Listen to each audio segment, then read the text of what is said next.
Olá, pessoal.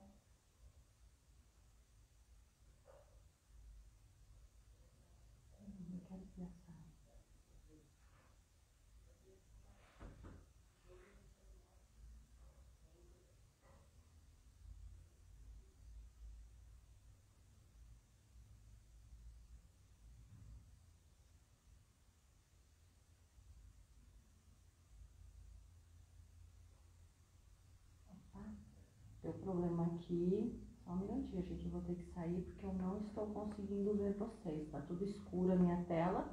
Alguém tá me vendo, por gentileza?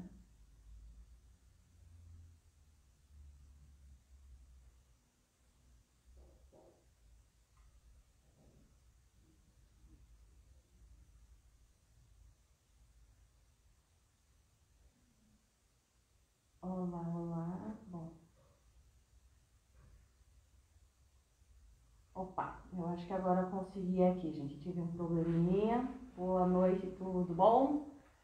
Dá mais uns minutinhos pra gente começar a falar sobre as nossas emoções. As suas emoções estão parando vocês?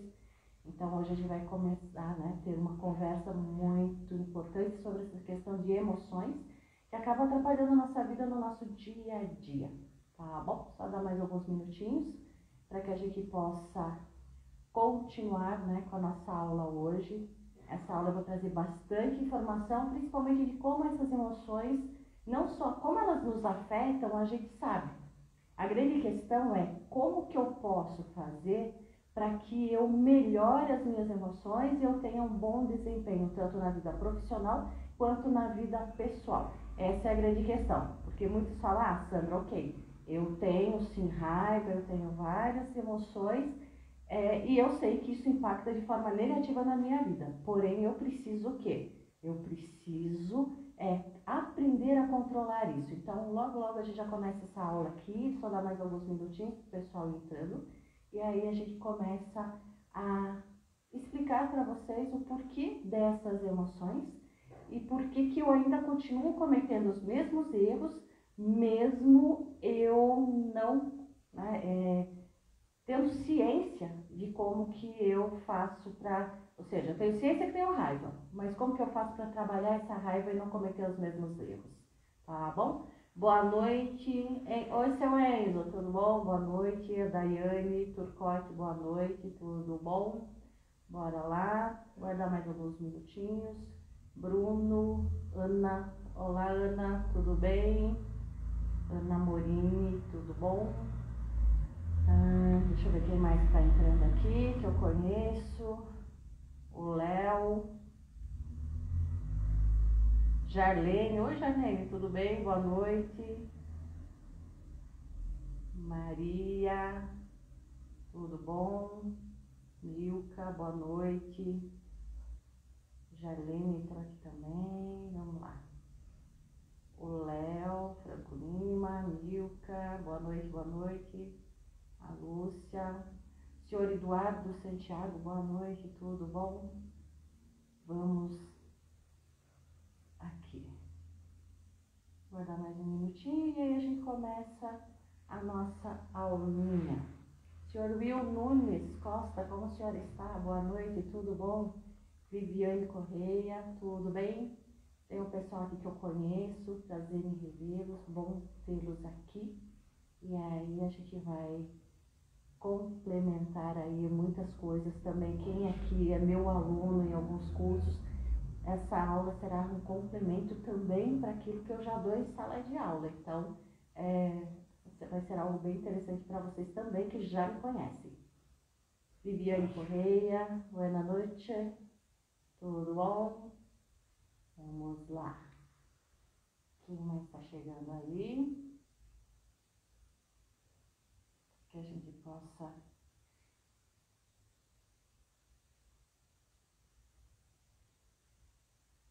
silêncio. Bom, bora lá, vamos começar então. As emoções estão parando vocês, sim ou não? Vamos lá, quem tá aí, as emoções acabam parando vocês em algum determinado momento? Responde pra mim aí, vocês estão com algum probleminha, alguma raiva que te impede de fazer alguma coisa? Senhor Edson, Então, o que que né? Boa noite a todos. Tem alguma emoção que está parando vocês nesse momento? Raiva, tristeza, medo. Medo é uma das emoções que nós temos que é um pouquinho complicado da gente trabalhar. Tá tudo tranquilo para quem tá aí? Não? Viviane, boa noite. Vocês estão me ouvindo bem? Tá tudo belezinha?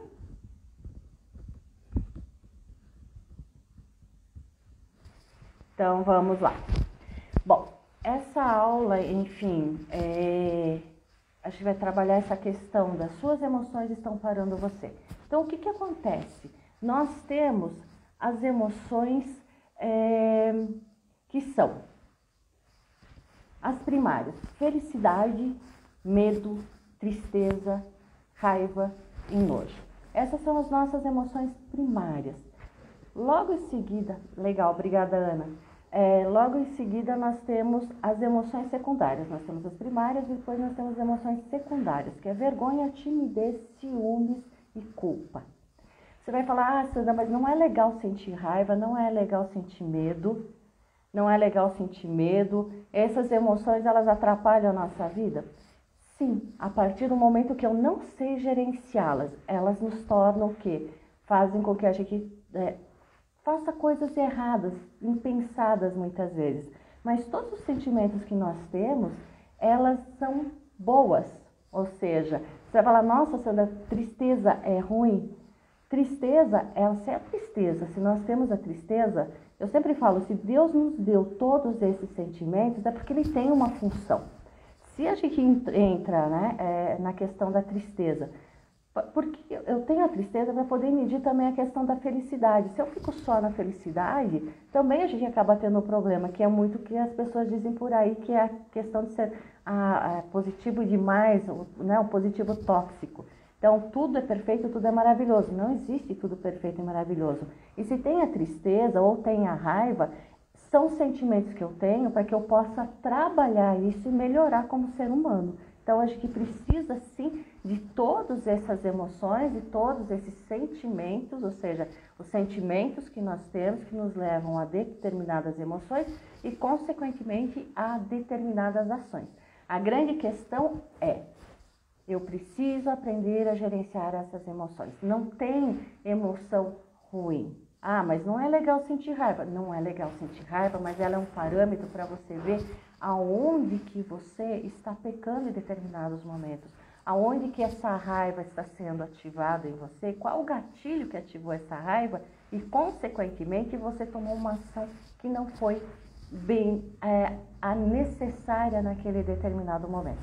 Então, o que nós vamos fazer? Nós vamos aprender hoje que essas emoções, elas são necessárias sim, mas nós precisamos gerenciá-las. Como eu falei para vocês, nós temos as emoções primárias: felicidade, medo, tristeza, raiva, nojo. E as secundárias: vergonha, timidez, ciúmes e culpa. Nós não tem como eu falar de todas essas emoções agora aqui para vocês, mas nós vamos focar em uma que eu acredito que é o que mais faz com que a gente não desenvolva e a gente não vá atrás dos nossos sonhos, que é o medo. Alguém aí tem medo de alguma coisa? Boa noite, senhor Beto. Senhor Roberto, tudo bom? Senhor J. Rodrigues também. Senhor Carlos, boa noite. Alguém aí tem medo? Não tem medo? Tá tudo tranquilinho? A Priscila, tudo bom, Priscila? Então, vamos lá.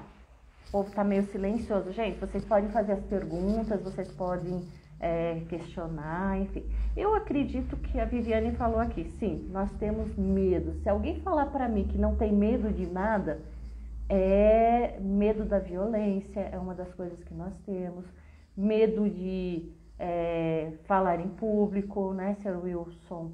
Seu Wilson, por exemplo, eu conheço, é uma pessoa que tem um conhecimento tremendo, mas às vezes quando a gente pede para ele falar um pouquinho assim para as câmeras, ele fala: opa, Sandra, não sei se eu vou querer, né, falar, porque esse medo todos nós temos. O senhor Edson tem medo de errar, então esse medo faz com que a gente trave. O medo é uma emoção preservadora, então ele é necessário para que a gente possa se desenvolver. A humanidade chegou até aqui, nós temos essa tecnologia toda, hoje eu estou conversando com vocês aqui, né, pela internet, através do Instagram. Por quê? Porque através de todos esses medos que nós tivemos, dos nossos ancestrais, enfim, foram se desenvolvendo coisas para que a gente pudesse melhorar e nos preservar.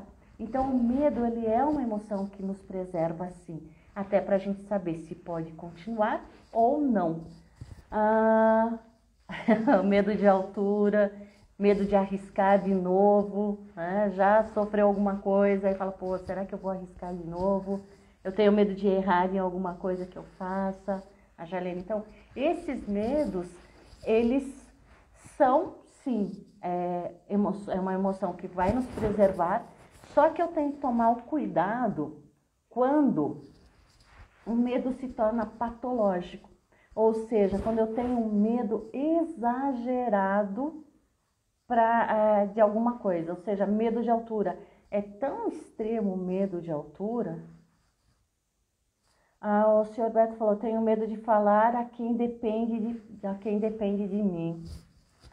Às vezes a gente tem medo de falar também. Por quê? Porque tem medo de magoar o outro. E o que o outro vai pensar, enfim. E a gente acaba se adaptando a algumas coisas e isso não é muito legal. Então, acho que vai trabalhar isso também daqui a pouco, tá, senhor Beto? A gente já vai voltar a esse assunto aí.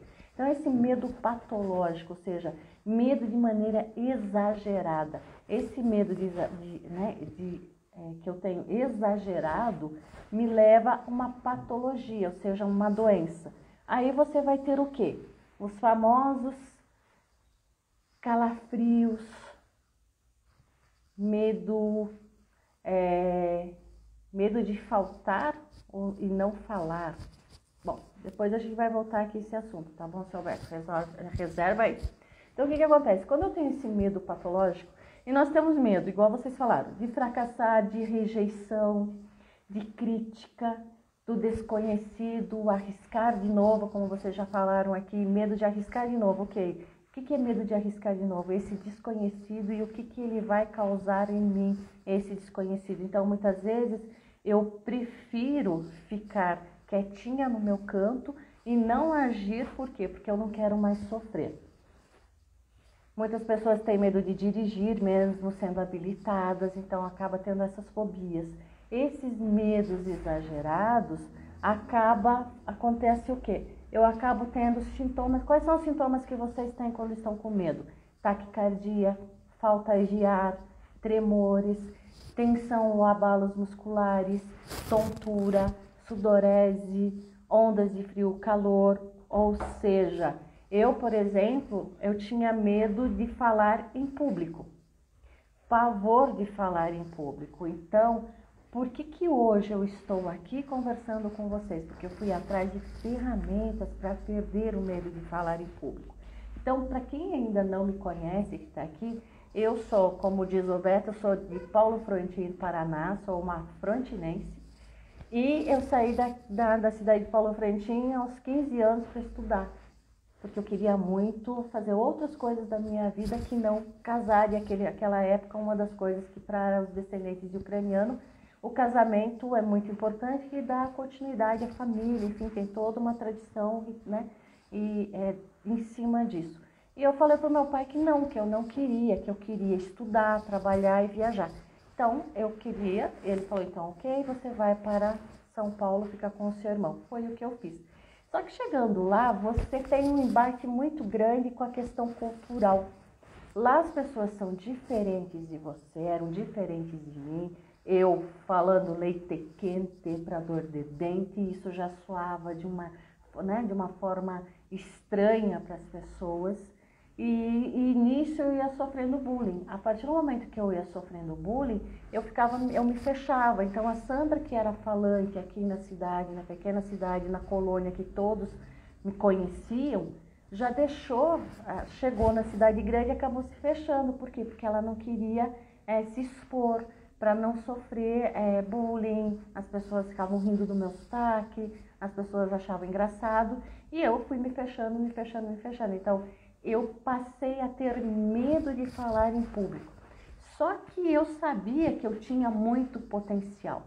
Mas na hora que eu ia apresentar os trabalhos, eu tremia com uma vara verde, a voz não saía, dava branco, suava, sudorese, enfim, calafrio, sem falar nos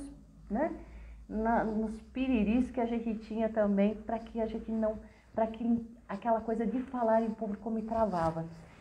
Eu comecei a pensar, falei, gente, mas eu saí da minha cidade, vim para uma cidade grande porque eu queria estudar, eu queria melhorar a minha vida, enfim, queria progredir, eu tinha os meus sonhos para serem realizados e agora, de repente, eu vou deixar tudo de lado por medo. E eu tinha pavor de falar em público. Eu falei, não, eu não posso fazer isso, eu tenho que, ou seja, ir atrás de ferramentas para poder resolver isso. Foi aonde eu busquei a faculdade de comunicação. E essa faculdade de comunicação eu adquiri algumas ferramentas onde eu fui melhorando a forma de falar. Com essas ferramentas eu fui melhorando a cada dia. Mas isso ainda não era suficiente. Eu ainda tinha um outro sonho, que era ser professora. Então, como é que eu vou ser professora se eu tenho medo de falar em público? Então, eu fui para outras ferramentas. Dentre elas, eu fiz a especialização em marketing, fui para o mestrado em antropologia, doutorado em antropologia, onde eu fui entender a minha essência. Porque a antropologia trabalha a cultura. Trabalhando a cultura, eu fui entender principalmente as mulheres ucranianas no interior do Paraná, ou seja, a minha etnia. Eu fui buscar entender as mulheres e nesse contexto eu descobri, sim, várias coisas que estavam ali, crenças que estavam impactando na forma de eu me expressar e de eu falar. Então, hoje e depois ainda disso, eu sempre sou da seguinte opinião: a gente sempre tem que buscar mais, aprender mais. Nisso eu fui para pós em psicanálise, 2 anos aí, pouco aí pós em psicanálise. Depois eu fui, agora na neurociência, buscando com todas essas ferramentas agora como o cérebro funciona com relação ao medo. Então, por que eu tinha tanto medo? Hoje eu entendo isso.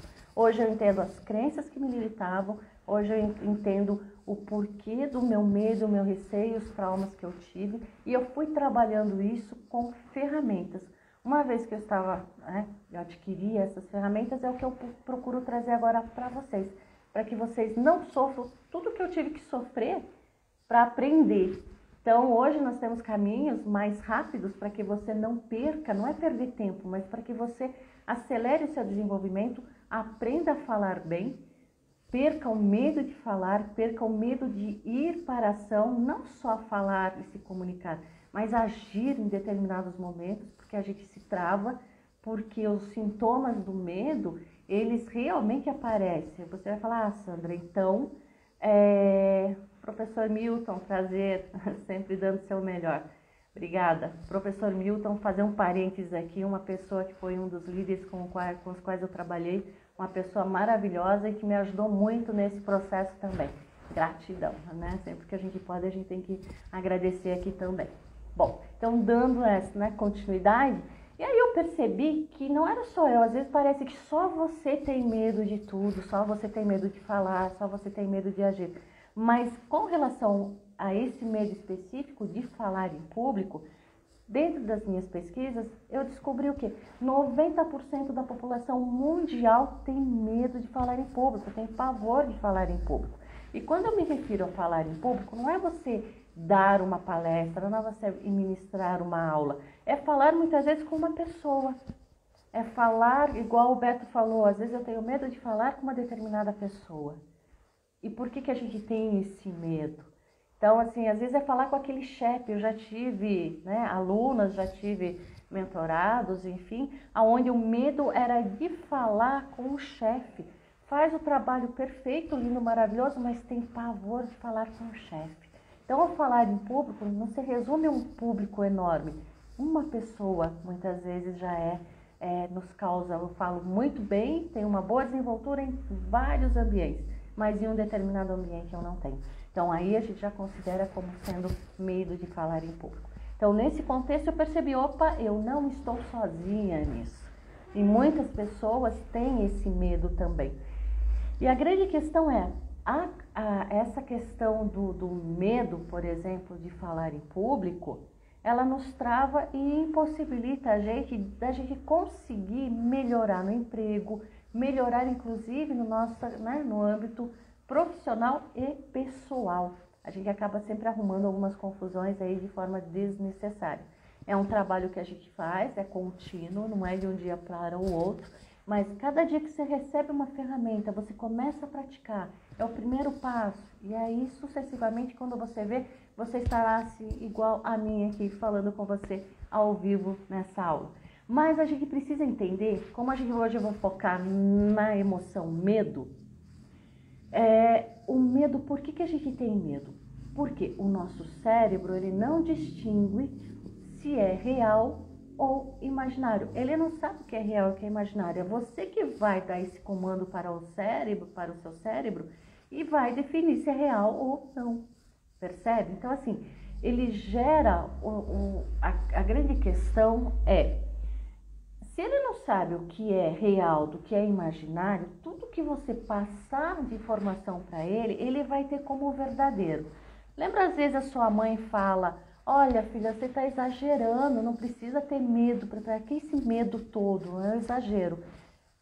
É um exagero? Ela tá certa? Tá. Por quê? Quando você falar, eu tenho pavor de falar em público, eu tenho pavor de altura, eu tenho pavor de falar com uma pessoa da minha família porque eu posso magoá-la, eu tenho pavor de... O seu cérebro, ele não vai entender que aquilo é imaginário, ele vai entender como real. O que é real para ele? Está em perigo. Se está em perigo, eu tenho que desencadear algumas ações nesse organismo, nesse corpo, para que ele entre no processo de defesa, porque o cérebro não quer que você morra. Percebe? Então, assim, quando você fala, eu estou morrendo de medo, eu tenho pavor, o seu cérebro automaticamente ele entra no processo de defesa. É diferente quando você tem um medo que ele é realmente real. Por exemplo, atravessar a rua movimentada. Quem mora em São Paulo? São poucos que têm coragem de atravessar uma marginal. A marginal são 4 pistas, né? E extremamente movimentada. Eu diria que até de madrugada a marginal em São Paulo é extremamente movimentada. Se alguém chega para você, atravessa a marginal agora a pé, você vai falar assim, não vou. O seu cérebro já vai mandar uma informação para que você fale, opa, pare, porque você corre o sério risco, sim, de morrer. Então, o medo ele não é ruim, ele é o stop, o pare, para que você observe, para ver se aquela ação que você está tomando é a correta ou não, para que você avalie melhor, para que você observe melhor. Agora, não pode virar patológico, porque se você coloca para ele, né, para o seu cérebro, por exemplo, morro de medo, o que eu falava para o meu cérebro? Morro de medo de falar em público, tenho pavor. Ele já desencadeava processos como taquicardia, nervosismo, gagueira, eu não conseguia falar, a coisa não funcionava, dava branco. Então, o que acontecia? O meu cérebro me colocava no modo de defesa. Só que falar vai levar você à morte? Não. Só que o cérebro não entende isso. Então, eu tenho que mandar esse comando para o meu cérebro. Olha, eu não vou morrer se eu falar em público. E ele vai entender isso, e a partir do momento que ele entende isso, fica mais tranquilo. Você vai passar pela situação e aí ele vai dizer o seguinte, opa, olha que legal, ela não morreu. Então, vamos lá, isso até que é divertido, isso é legal. Então, quando a gente fala, pô, vamos lá, vai ser legal, vai ser divertido, percebe o comando que você está dando para o seu cérebro, para dizer para ele, oi, você não tem problema nenhum, eu posso fazer isso, vai ser legal, vai ser divertido, eu vou aprender. Então, não é que você vai deixar ele ter medo, você vai, aquela famosa história, vai com medo, é mais ou menos isso. Então, você vai com medo, mas vai. Mas vai dizer para ele, não precisa me travar, porque é uma coisa legal, vai me dar um frio na barriga, vai, mas isso daí você ressignifica isso. Coloca esse frio na barriga como sendo uma coisa boa. Quando você vai fazer alguma coisa, começa a pensar que aquilo vai ser algo muito bom, maravilhoso. Percebe que você começa a dar instruções para o seu cérebro dizendo, olha, isso é legal. E aí você começa a baixar mais a adrenalina, você respira melhor e você vai falar com mais tranquilidade, não vai dar branco, enfim. Mas aí eu vou dar algumas dicas aqui também para vocês. Quando der branco, o que eu faço, tá bom? Então, assim, tranquilo até aqui? Faz sentido tudo isso que eu tô falando para vocês?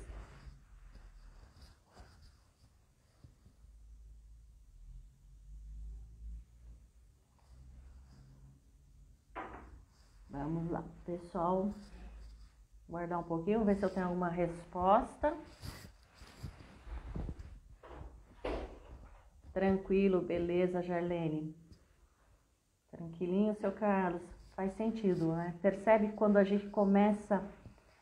senhor Enzo, obrigada, sim. Porque assim, quando eu entendo como é o processo, né, como que o meu cérebro funciona e como que os medos funcionam. Então, eu tô falando isso do medo de falar em público, que é algo que eu vivenciei muito na minha vida.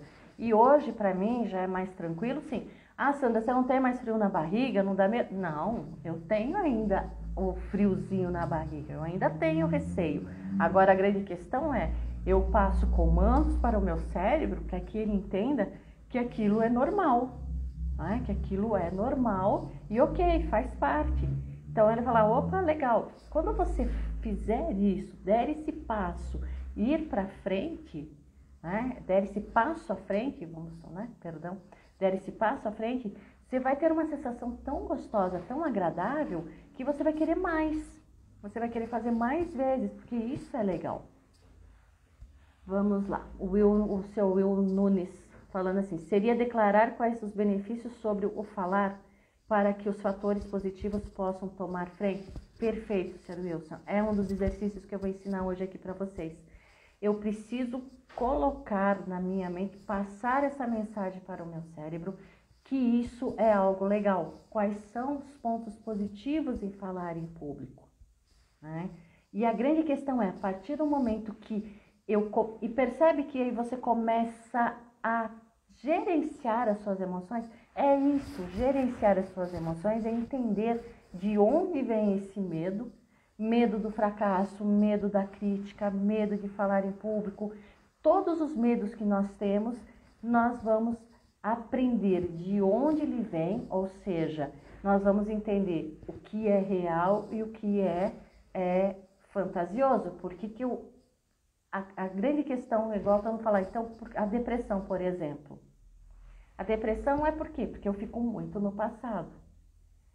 E o que acontece? Quando você fica muito no passado, você está relembrando coisas, o seu cérebro não sabe que aquilo já passou. Você está dizendo para ele que você está vivendo aquilo de novo. Ele não sabe o que você está vivendo demais, você está passando essa informação. Percebem isso? A partir do momento que eu coloco essa informação, eu fico relembrando, como diz o povo que no meu interior, remoendo, ou alguns falam ruminando também, em determinadas regiões aí do Brasil, ou você está ruminando, você está remoendo, o que acontece? Acontece que você está revendo aquilo, e para o nosso cérebro, isso é real, isso não é imaginário. Então, chega uma hora que o seu corpo não aguenta mais, porque ele vai desencadeando ali substâncias no seu corpo, ele vai, né, para que você entre no modo defesa. E entrando nesse modo defesa, o que acontece? Você acaba se estressando, você passa um nervoso desnecessário de novo, e chega uma hora que ele fala, não dá mais, então você tem que mudar. E se você não muda, começa a aparecer as doenças, depressões, entre outras coisas. Aí entra a questão da psicossomática, que aí seria um assunto aí para uma outra aula, que não é o caso agora. Mas aí a gente vai somatizando todas essas emoções, e ao somatizar essas emoções, o que acontece? O o meu corpo não aguenta. E ele vai dizer, a gente precisa aprender a escutar o nosso corpo. Essa é a grande questão também, nós paramos de nos escutar. E escutar o que o corpo está falando é extremamente importante. Tem horas que você sabe que está fazendo aquilo que não é legal. E por que você continua? Seu corpo está gritando para você, não faz mais. Porque o corpo também comunica, percebe? 55% da nossa comunicação é o corpo, é a não oral, ou seja, é a questão não verbal. O corpo fala, os seus olhos falam, enfim, os gestos. Quando eu estou falando aqui, eu tenho uma coisa que eu falo e eu vou o tempo todo usando as mãos. Percebe que quando eu estou usando as mãos, eu vou falando, eu estou com os gestos confirmando aquilo que eu estou falando. Então, não é proibido usar as mãos, ela vem a confirmar. A grande questão é quando você usa as mãos e usa os gestos de uma forma diferente. Então, eu preciso prestar atenção também no corpo, porque 55% da minha comunicação é o corpo. Você pode dizer para uma pessoa que você está super bem, mas o seu corpo vai refletir se você não estiver bem. Então, assim, eu sempre falo, a energia chega primeiro. Você pode estar super linda, maravilhosa. Se você não estiver bem, o seu corpo vai falar. Às vezes, eu lembro quando eu ligava para minha mãe, não estava às vezes muito bem, mas para a mãe a gente está longe e fala que está bem. Fala, não, estou tudo bem. Ela, tá não. O tom de voz que faz parte também na nossa comunicação, 38% é o tom de voz. O que aconteceu? Ela fala, não está bem não. Por quê? Porque o seu tom de voz não está legal. Ela conhecia o meu tom de voz. Quando eu estou bem. E a gente sabe quando a gente está nervoso, quando a gente está ansioso. Então, tudo isso é comunicação. 55% corpo, 38% tom de voz e 7% as palavras. Então, a partir do momento que você não consegue gerenciar as suas emoções, isso vai refletir no seu corpo e no seu tom de voz. Você pode usar as melhores palavras do mundo, você pode ter uma oratória perfeita, mas se você não estiver bem naquele momento, estiver irritado, estiver nervoso, ou tem alguma coisa ali que está te incomodando, o que vai acontecer? O seu corpo vai falar. Então, a gente precisa compor com tudo isso. Para que a palavra venha a ficar perfeita e a sua oratória maravilhosa, eu preciso o quê? Eu preciso que o meu corpo reflita aquilo que eu estou falando e o meu tom de voz também. Então, percebe que é um conjunto de coisas? Por isso que a gente precisa aprender a gerenciar as nossas emoções, porque o nosso corpo reflete tudo aquilo que nós, né, estamos falando. Se eu falo aqui sorrindo, falo algo triste, sorrindo, a pessoa vai falar... Às vezes algumas pessoas fazem isso, você já vai perceber, opa, mas ela está nervosa. Algumas pessoas começam a sorrir por causa do nervoso. Então, você consegue perceber isso também. Quando você fala alô para uma pessoa, você fala, já pensa, acho que não foi uma boa ideia ligar agora. Por quê? Porque o tom de voz já disse tudo ali. Então, nós precisamos entender essa questão. A outra coisa que a gente, para entender as nossas emoções, a Paula, ela falou que ela é péssima para falar em público. Então, Ana Paula? Né? Ana Paula Mendonça, é isso? É que eu tenho tantos alunos e aí eles aparecem e eu às vezes acabo confundindo o nome do povo aqui. Então, desculpa aí, só me corrijam aí por gentileza, tá bom? Então, essa é a grande questão. Saber gerenciar as emoções vão refletir de forma positiva na sua comunicação. Comunicação é o seu todo. E se eu quero ter inteligência emocional, é o que todo mundo fala, Sandra, como eu faço para ter... Ana Paula, legal, prazer em revê-la. Ana Paula foi minha aluna na FMC em São Paulo. Então, mas você falava muito bem nas apresentações, mas quando a gente coloca na cabeça que, eu tenho medo, não adianta o outro vir falar para você. Você é que tem que confiar, você que tem que usar ferramentas para melhorar isso. E é o que eu vou procurar trabalhar para, né, hoje aqui para vocês. Daniela Neves, opa, preciso. Gente, eu falo assim, eu entendo a dor que vocês sentem quando essa questão de eu preciso aprender a melhorar a minha comunicação, enfim, tudo isso, porque eu já passei, né? Danilo, Sandra, adorei a sua palestra, assisti uma palestra na FATEC de Franco da Rocha, eu tenho muita vergonha para falar em público. Oi, Danilo, beleza, aquela palestra foi muito legal mesmo, saudades de vocês. Então, essa coisa de falar em público é um exercício diário. Hoje mesmo, tudo que eu estou falando para vocês, eu vou dar algumas dicas, alguns exercícios aí no final para que vocês comecem a praticar. A grande questão para que eu possa melhorar é praticar. Eu também não tinha essa facilidade para falar. Hoje eu acredito que eu já melhorei bastante. Ainda tenho muito que melhorar e por isso eu continuo os meus estudos na comunicação. Porque eu acredito que a gente pode trabalhar sim, né, essa questão do medo. Sim, Beto, trabalhar o medo numa situação de alto risco. Como trabalhar o medo numa situação de alto risco? Bom, eu vou sair um pouquinho aqui do roteiro e vamos trabalhar aqui, que eu acho que é uma pergunta que pode ajudar muito. Como que eu posso trabalhar numa situação de alto risco? Aí depende muito. O que é alto risco para cada um? Para mim, quando eu estava lá em São Paulo, nos meus, né, na minha juventude, ali, faculdade, o colegial também, ir para a sala de aula era um alto risco porque poderiam me chamar para ir à lousa. Primeiro dia que me chamaram para ir à lousa, eu quase tive um ataque. Primeiro que eu não sabia o que era lousa. Aqui na minha cidade, Paulo Frontin, não é lousa que se usava, sim quadro negro. Quando falaram, Sandra, vem à lousa, eu quase desmaiei. Eu falei, o que é lousa, senhor? E não tinha chamado ainda nenhum aluno para ir à lousa antes de mim. Senão eu ia perceber e falar, não, a lousa é o quadro negro. Aí eu fiquei olhando, eu falei, gente do céu, que lousa. Aí uma amiga falou, Sandra, é para você ir fazer exercício lá na frente. Eu falei, tá. Aí eu fui. Mas enfim, foi... a gente vai se travando também com medo do julgamento dos outros. Então, para mim, isso era um alto risco. Alto risco, por exemplo, do senhor Wilson, altura. Então, como que eu faço para trabalhar isso? A gente tem que começar a aprender a trabalhar a respiração. É uma das coisas que a gente tem que começar a trabalhar. Aprender a respirar é uma das coisas que a gente precisa fazer. Eu sei respirar, Sandra, eu estou respirando. Não, nós não sabemos respirar. Nós respiramos de uma forma errada. Perceba que quando você está respirando, a respiração vem e chega só até aqui. Quando você faz aqui, você está respirando aqui, ó. Quando a gente não respira com a boca também, né?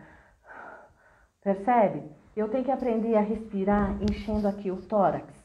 Eu sugiro para vocês uma respiração de 4 tempos. O que é essa uma respiração de 4 tempos? Você conta e vai enchendo aqui.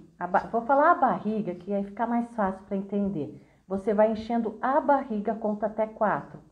1, 2, 3, 4. Segura. 1, 2, 3, 4. Solta, contando até 4. Segura sem o ar até 4 e volta de novo. Procure fazer isso agora para ver, ó. Percebo, quando você enche aqui, o ar, ele sobe, ele não fica parado aqui. Aí você solta de novo. Então, procura fazer essa respiração sempre, porque depois isso vira rotina. Você para de ficar aqui. Quando você vai falar muito, aí falta ar, porque vai faltar ar, sim, não tá, né? O ar não tá indo nem para o teu cérebro, então a gente precisa fazer, né? Então, a partir do momento que eu faço essa respiração, você vai treinando essa respiração, sempre que você lembrar, faça essa respiração, porque depois isso vira natural, a respiração passa a ser uma coisa natural para você, e aí você não vai ter mais aquele problema também de branco. Por quê? Porque o branco, ele se dá quando eu não estou oxigenando o meu cérebro. O medo faz com que eu respire de uma forma errada. Essa respiração faz com que não tenha circulação correta para o meu cérebro. Ele dá branco. E aí eu começo a ter os meus pitis, porque, meu Deus, e agora? Não sei o quê. Então, quando você já treina essa respiração, se você está prestes a fazer uma palestra, entendeu? Faz essa respiração. Se 4 tempos está muito complicado, faz uma respiração normal, mas faz essa respiração em 2 tempos, por exemplo. E aí você vai oxigenando o seu cérebro. Isso evita que você tenha o quê? Essa questão de dar branco. Às vezes é até engraçado, mas é isso que a gente tem que fazer, não tem jeito. Depois, o que você vai fazer? Antes de ir para essa situação, perdão, engasguei aqui. Você vai começar a colocar, senhor Beto, num papel o porquê que você tem tanto medo. Que emoção, ou seja, por que você está com tanto medo de falar, por exemplo, com alguma pessoa? Engasguei aqui.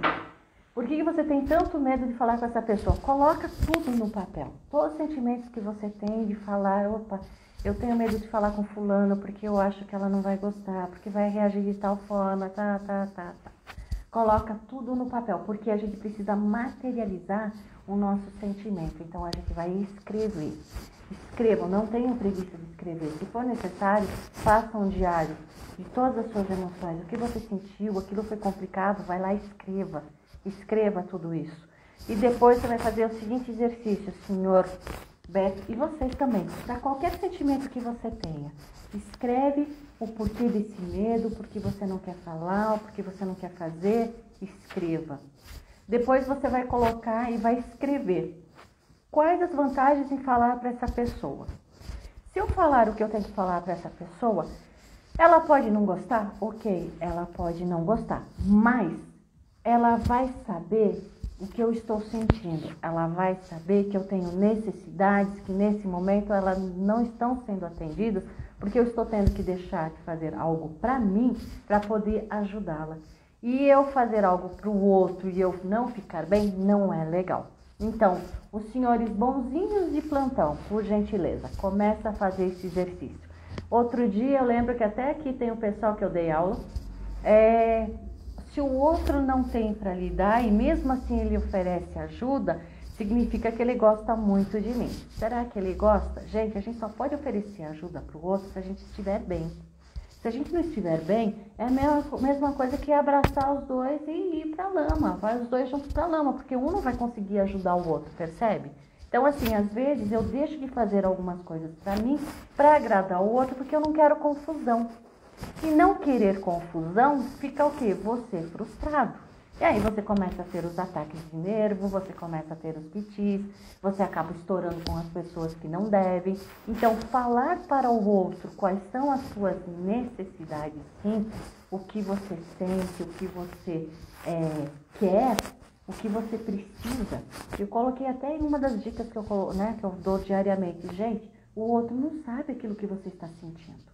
Então, eu preciso falar para o outro a minha necessidade.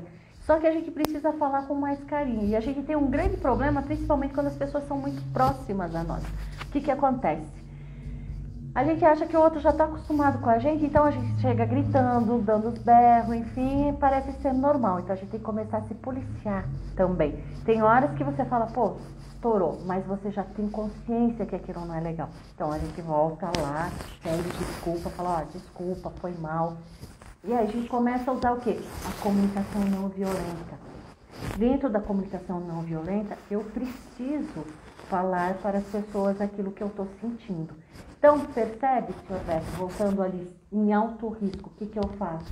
Quais são as vantagens que eu tenho para, ao fazer aquilo? É arriscado? É arriscado, mas o que eu tenho de vantagem?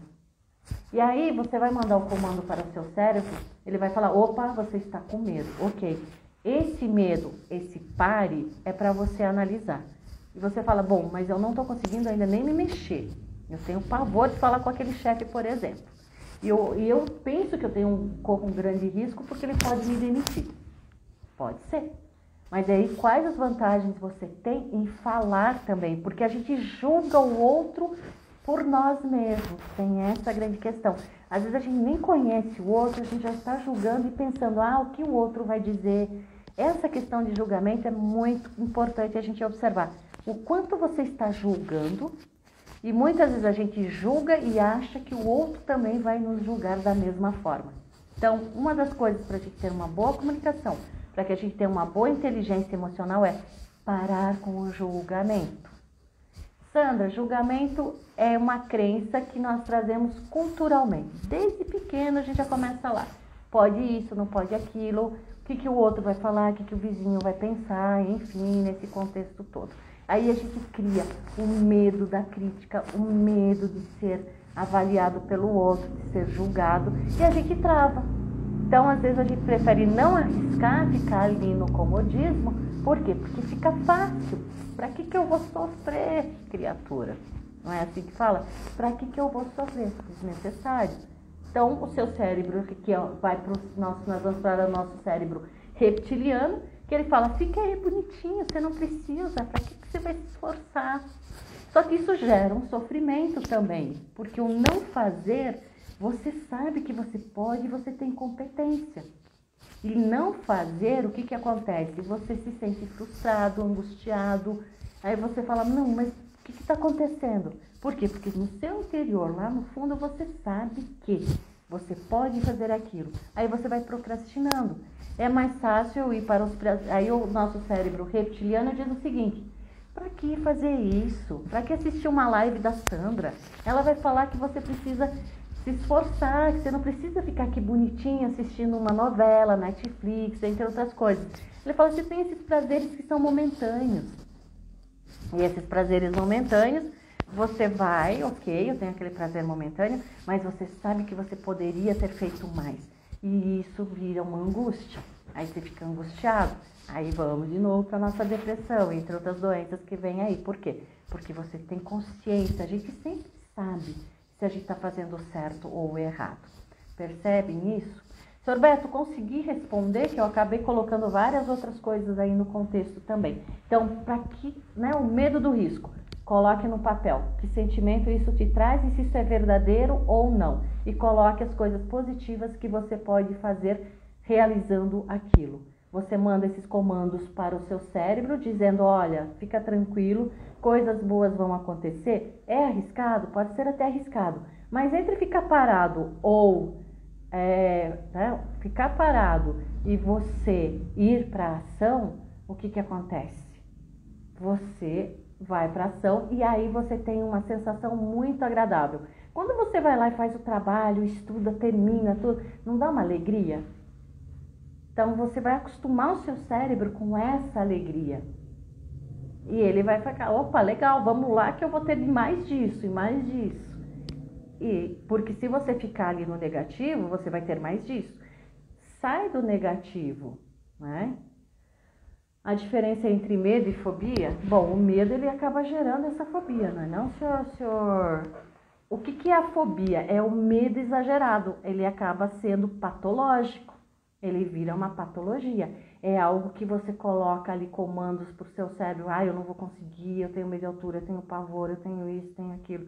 Percebe que você vai alimentando o seu medo e aí vira um desespero, vira uma fobia. O que eu faço nesse contexto? Ok, começa a respirar. Não, tudo bem. Eu tenho uma amiga que ela tem medo de elevador e eu não sabia. Então, quando nós entramos, ela foi me visitar, ela... É 16º andar, gente, são 16 andares. E aí eu percebi que ela estava meio assim, ela falou assim, eu tenho pavor de elevador. Eu falei, não, vamos entrar, eu fico contigo. E aí ela começou, eu falei, respira, né? Respira, respira. Pensa que ir de elevador é mais tranquilo, subir 16 andares não é tão agradável. Então você vai começando a mandar essas mensagens para o seu cérebro. Porque a fobia, ela é um medo exagerado que você acaba colocando esses comandos para o seu cérebro.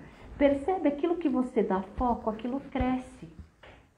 Aquilo que você potencializa, ela vai crescer, tanto do positivo quanto do negativo. Por isso eu falo, se você consegue potencializar algo negativo, por que você não consegue potencializar algo positivo? É claro que eu falando aqui, eu estou falando muito raso. A gente precisaria conversar com essa pessoa, de onde veio essa fobia, que crenças ela tem em relação àquilo, por que ela comprou aquilo como sendo verdadeiro.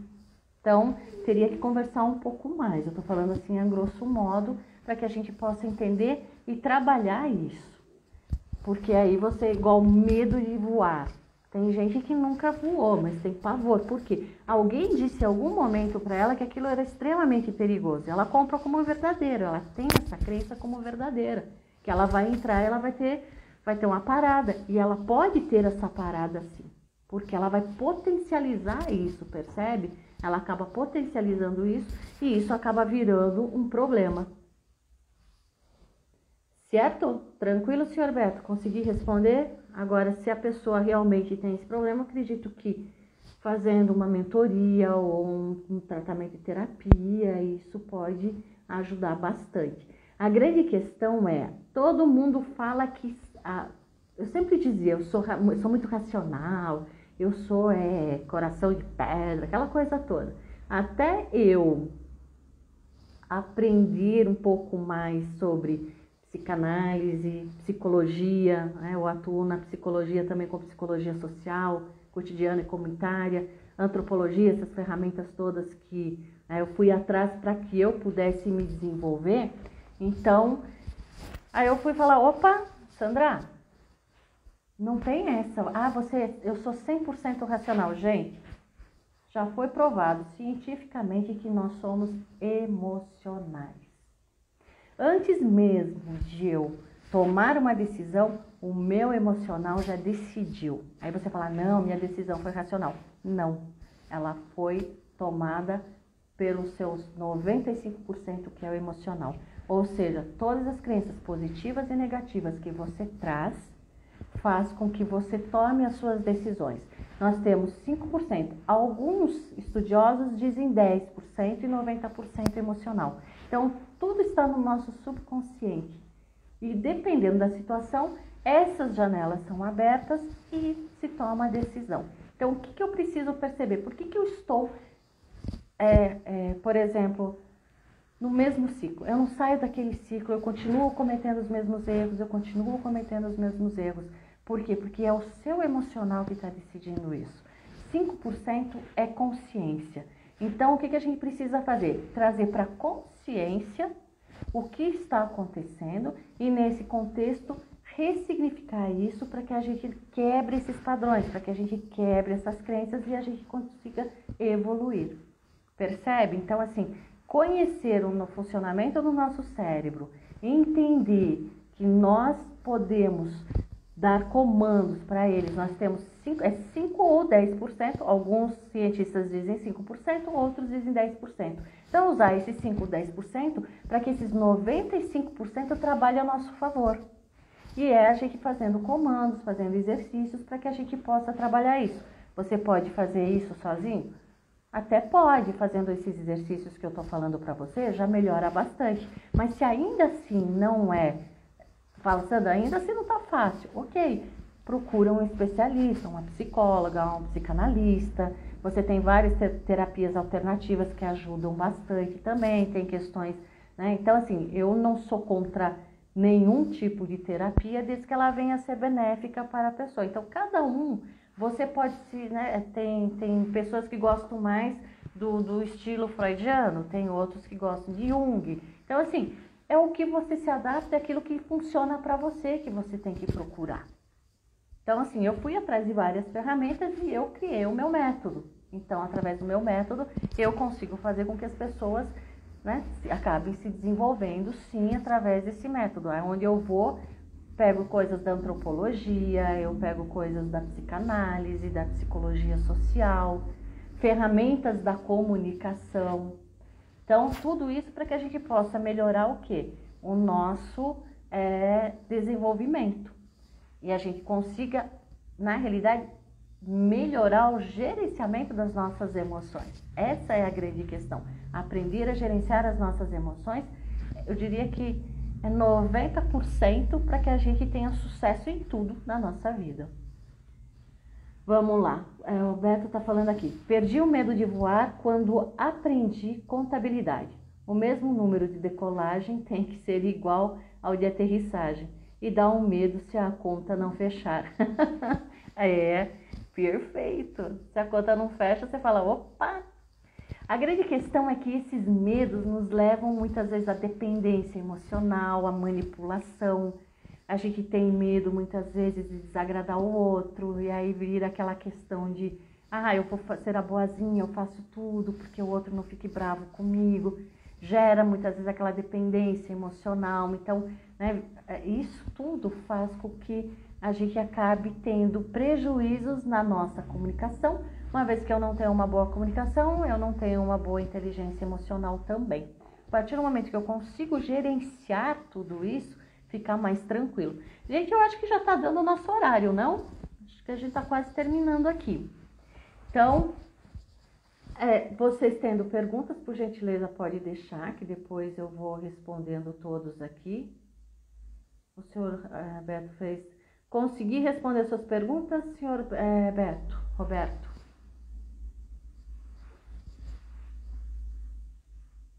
Bom, quando o senhor Roberto digita aí, vamos lá. Para que eu já falei um pouco dos exercícios, mas para que a gente consiga...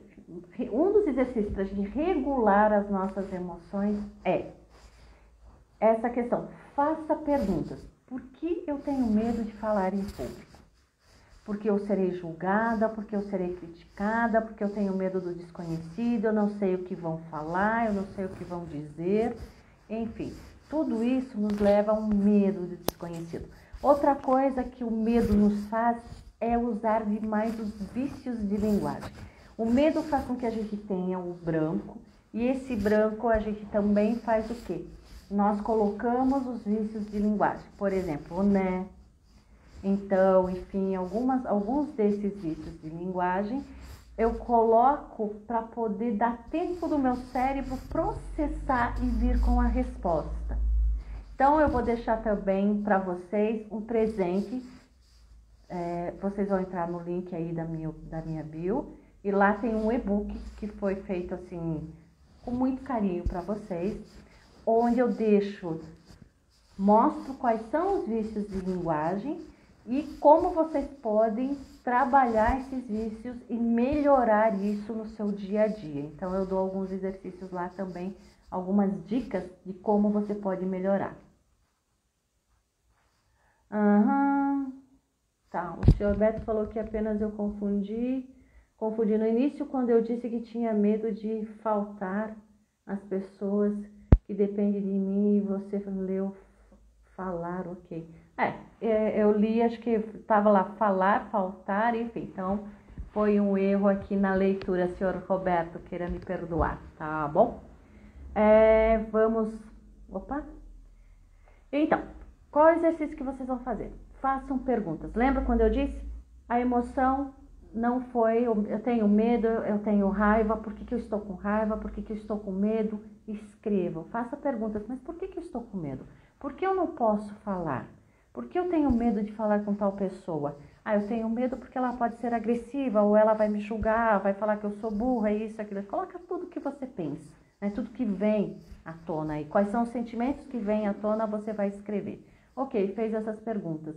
Agora, liste os motivos que são positivos. Ok, se eu falar, eu terei o quê? Se eu falar com o meu chefe, eu posso ter um aumento, ele pode ver que eu sou uma pessoa engajada, que tem ideias interessantes, que podem ser aproveitadas, e com isso eu vou ter um aumento, eu posso ter uma promoção, um trabalho melhor, as pessoas vão me ver de outra forma, eu vou ter melhores oportunidades e possibilidades. Nesse contexto, automaticamente, se eu tenho, por exemplo, um trabalho melhor, um salário melhor, eu vou poder pagar um curso, eu vou poder estudar, melhorar o meu conhecimento, eu vou poder ajudar minha família, eu vou poder fazer inúmeras coisas com o salário que eu vou receber se eu tiver coragem de falar lá com o chefe. Sandra, mas eu posso receber ou não. Ok, tudo bem. Receber ou não, você vai avaliar, ele vai dizer para você, a pessoa vai falar o porquê do não, certo? Mas aí a gente precisa utilizar, né, essa questão da comunicação não violenta, falar de uma forma leve, fazendo perguntas. A comunicação não violenta trabalha muito essa questão. O Rosenberg sempre trabalhava muito essa questão das perguntas. Faça perguntas, gente. Faça perguntas abertas. Se você falar, ô chefe não, né? As pessoas não é de bom tom de falar chefe hoje em dia. Coordenador ou diretor. Você vai me dar um aumento? Não. Percebe que fechou a conversa? Então o que você vai fazer? Você vai mudar o tom. Você vai dizer, olha, vai mostrar o trabalho que você está fazendo. Então nesse contexto eu entendo que já está na hora, enfim, de eu ter um aumento. Muda, percebe como mudou a frase, mudou a percepção da outra pessoa. Porque quando você fala, você vai me dar um aumento, é como se você estivesse impondo aquilo. E não é legal. Então liste os motivos e aí pense nas frases que você vai falar para a pessoa. Faça perguntas abertas sempre. Perguntas abertas trazem consciência para você e trazem consciência para o outro. Então, exercitem isso. Tá? Isso já vai começar a regular as suas emoções. Você vai começar a perceber se o que você tem é a raiva ou o medo, se aquilo realmente é seu. Por exemplo, raiva em uma discussão. O fulano me deixou com raiva. Não é o fulano. Comunicação, seja lá o que for, começa em você e termina em você. Então, nesse contexto, você tem que observar. Ok, ele me deixou com raiva, mas não é que ele me deixou. Que gatilho ele acionou para que eu ficasse com tanta raiva? Aí você vai escrever isso e você vai fazer perguntas. E como você pode melhorar. Nisso, você aprende a ter o distanciamento e observar qual emoção é sua, qual emoção é do outro. E nesse contexto você vai gerenciando melhor. Uma vez que eu gerencio, eu tenho o quê? Inteligência emocional, que é o que as empresas pedem. Então, o que é inteligência emocional? Gerenciamento das emoções, para que eu tenha uma boa comunicação e, consequentemente, eu evite muitos conflitos. Eu acabo tendo menos conflitos desnecessários. Beleza? Tranquilo? Eu acho que a gente já está aqui no nosso tempinho. O senhor Wilson falou que vai usar isso nas aulas dele, legal. Se precisar de mais alguma coisa, é só falar, tá bom, senhor Wilson? Alguém tem mais alguma pergunta?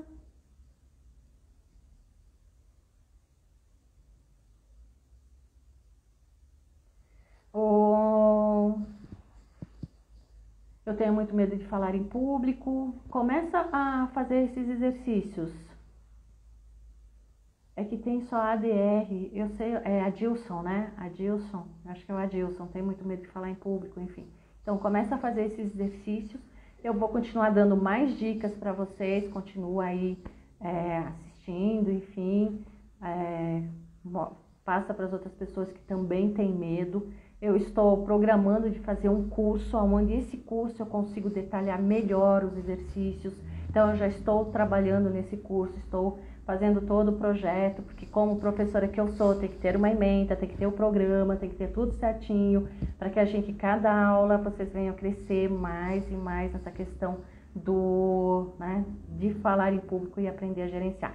Não esquece, vão lá na bio, tem lá o link para que vocês possam acessar o e-book, é gratuito para vocês, espero que vocês gostem. Pode mandar mensagem no direct dizendo o que vocês acharam, enfim, da live. Se quiser conversar comigo lá, estou lá à disposição, tá bom? E quando eu tiver aí tudo certinho, o curso, todo ele programadinho, a gente volta a conversar de novo e eu aviso vocês. Que aí é basicamente eu pegar um por um pela mão, assim, né? Mostrar tudo que eu aprendi para que hoje eu consiga conseguir, né? Tá aqui hoje falando com mais facilidade para vocês. E é fácil? Não é fácil, mas também não é impossível.